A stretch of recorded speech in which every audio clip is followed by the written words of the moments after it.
Saudara-saudari, Injil kita pada minggu ini diambil dari Injil Matius bab 16 ayat 13 sampai 20. Sekali peristiwa Yesus tiba di daerah Kaisarea Filipi, ia bertanya kepada murid-muridnya, kata orang, siapakah putra manusia itu? Jawab mereka, ada yang mengatakan Yohanes Pembaptis, yang lain mengatakan Elia, dan yang lain lagi mengatakan Yeremia atau salah seorang dari para nabi. Lalu Yesus bertanya kepada mereka, tetapi apa katamu, siapakah aku ini? Jawab Simon Petrus, engkaulah Mesias, putra Allah yang hidup. Kata Yesus kepadanya, berbahagialah engkau Simon anak Yunus, sebab bukan manusia yang menyatakan itu kepadamu, melainkan Bapa-Ku yang di surga. Aku pun berkata kepadamu, engkaulah Petrus, di atas batu karang ini aku akan mendirikan jemaatku, dan alam maut tidak akan menguasainya. Kepadamu akan aku berikan kunci kerajaan surga. Apa saja yang kau ikat di dunia ini akan terikat di surga, dan apa yang kau lepaskan di dunia ini akan terlepas di surga. Lalu Yesus melarang murid-muridnya memberitakan kepada siapapun bahwa dialah Mesias. Demikianlah sabda Tuhan. Terpujilah Kristus.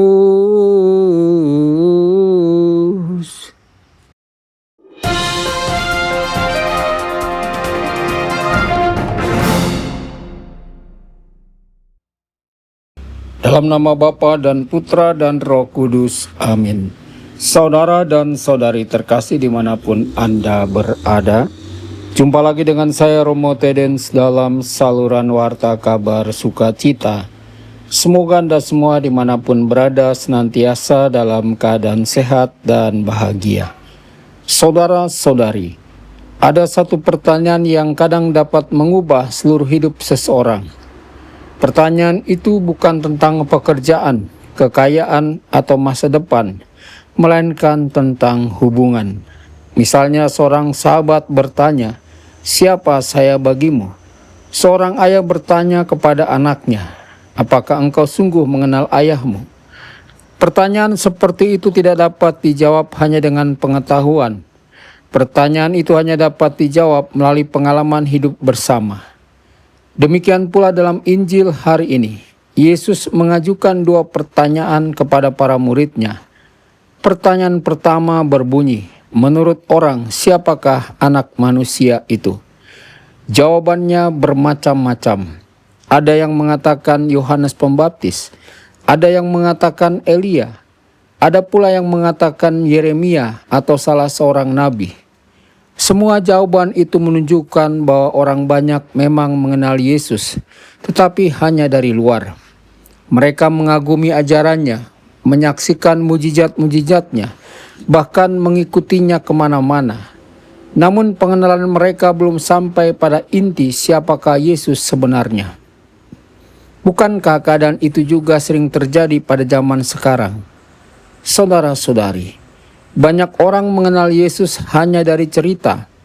Ada yang mengenalnya dari pelajaran agama sewaktu sekolah. Ada yang mengenalnya dari khotbah, dari media sosial, atau dari apa yang dikatakan orang lain.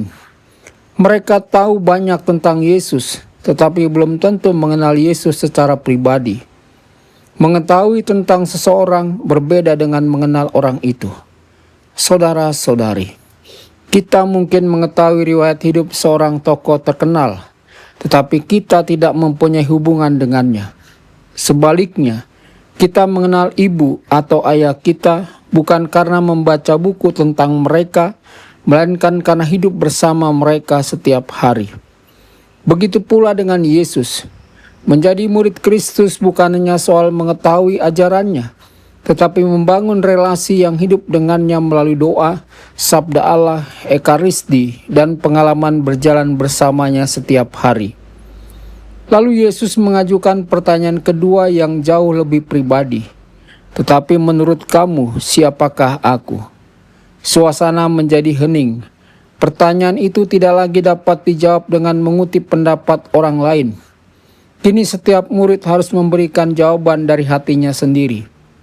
Simon Petrus menjawab, "Engkau adalah Mesias, Putra Allah yang hidup." Jawaban itu bukan muncul karena Petrus lebih pintar daripada murid-murid yang lain. Ia juga bukan seorang ahli kitab suci. Ia hanyalah seorang nelayan sederhana. Lalu mengapa ia dapat memberikan jawaban yang begitu mendalam? Karena selama ini Petrus hidup bersama Yesus. Ia mendengarkan setiap ajarannya. Ia melihat bagaimana Yesus menyembuhkan orang sakit, mengampuni orang berdosa, memberi makan orang banyak, dan menenangkan badai. Sedikit demi sedikit Allah membuka mata hatinya, sehingga ia menyadari bahwa Yesus bukan sekedar guru yang hebat, ia adalah Putra Allah yang hidup. Saudara-saudari, iman memang selalu bertumbuh melalui pengalaman bersama Tuhan. Kita mungkin tidak mendengar suara Allah secara langsung, namun Allah bekerja secara halus di dalam hati kita.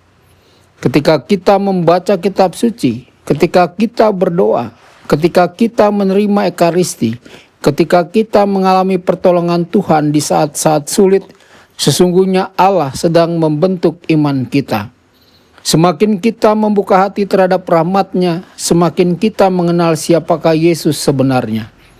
Namun pengakuan iman ini selalu membawa konsekuensi. Saudara-saudari, sesudah Petrus mengakui Yesus sebagai Mesias, Yesus berkata, "Kepadamu akan kuberikan kunci kerajaan surga." Artinya, iman bukan sekedar anugerah yang dinikmati, tetapi juga tugas yang harus dijalankan. Petrus dipanggil untuk mengembalakan gereja. Ia harus menguatkan saudara-saudaranya dan menjadi saksi Kristus sampai akhir hidupnya. Hal yang sama juga berlaku bagi kita. Ketika kita dibaptis, kita menerima iman sebagai anugerah. Tetapi bersama anugerah itu, Tuhan juga memberikan perutusan. Kita dipanggil menjadi saksi Kristus di tengah keluarga, di tempat kerja, di lingkungan masyarakat, dan dimanapun kita berada. Sayangnya tidak sedikit orang yang mengaku percaya kepada Yesus, tetapi hidupnya tidak mencerminkan iman itu. Mudah mengucapkan saya percaya kepada Tuhan. Yang lebih sulit adalah tetap jujur ketika semua orang memilih jalan yang tidak jujur. Tetap mengampuni ketika hati terluka. Tetap setia melayani ketika tidak dihargai. Tetap berharap ketika hidup dipenuhi kesulitan. Disitulah iman diuji dan menjadi nyata. Saudara-saudari terkasih, hari ini Yesus tidak hanya bertanya kepada Petrus, Ia juga bertanya kepada setiap kita, "Menurutmu siapakah aku ini?" Jawaban atas pertanyaan itu tidak cukup diberikan dengan kata-kata. Jawaban yang sesungguhnya terlihat dalam cara kita menjalani hidup. Jika Yesus benar-benar adalah Tuhan bagi kita, maka kita akan mencari kehendak-Nya sebelum mengambil keputusan. Jika Yesus benar-benar adalah juru selamat kita, maka kita akan mempercayakan hidup kepada-Nya, bahkan ketika jalan terasa gelap. Jika Yesus benar-benar adalah Putra Allah yang hidup, maka kita akan berusaha menghadirkan kasih-Nya melalui pengampunan, pelayanan, kejujuran, dan kepedulian kepada sesama. Saudara-saudari, marilah kita memohon rahmat seperti yang diterima Petrus, hati yang terbuka terhadap karya Allah. Semoga setiap hari kita semakin mengenal Kristus, bukan hanya melalui pengetahuan, tetapi melalui pengalaman hidup bersamanya. Semoga pengenalan itu mengubah hidup kita, sehingga orang lain dapat melihat wajah Kristus melalui kata-kata, sikap, dan tindakan kita. Sebab pada akhirnya, kesaksian yang paling kuat tentang siapakah Yesus bukanlah apa yang kita katakan, melainkan bagaimana kita hidup sebagai murid-murid-Nya. Tuhan Yesus memberkati dan menyertai Anda semua. Sabda Allah adalah kebenaran. Sabda Allah adalah kehidupan. Mari kita mencintainya, mari kita menghayatinya. Ya Tuhan yang ku muliakan, sabdamu angkat resahku.